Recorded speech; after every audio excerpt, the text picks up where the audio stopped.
I'm telling you, I am realizing that the initial anxiety that you, me, and a lot of people experience, that is only natural because of how important whatever it is I'm doing is to me, to my future.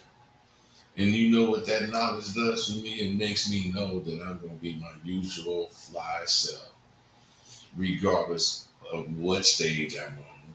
And I'm going to handle whatever audience I have like a seasoned veteran because my whole life has been important to my future. The first few lessons at SWU was like elementary school, and you learn all the basic things that you're going to learn.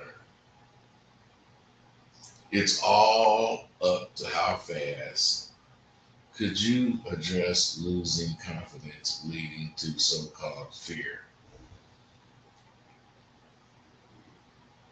Trisma, whatever your fucking name is, Trismegistus, 3 times great. Okay, man, could I address losing confidence leading to so called fear?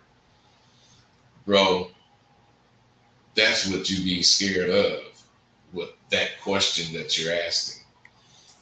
You have fear because you don't have confidence. Because you're not going to lose your confidence and it's going to lead you to fear. Some things are going to perplex you, but you're not going to lose confidence.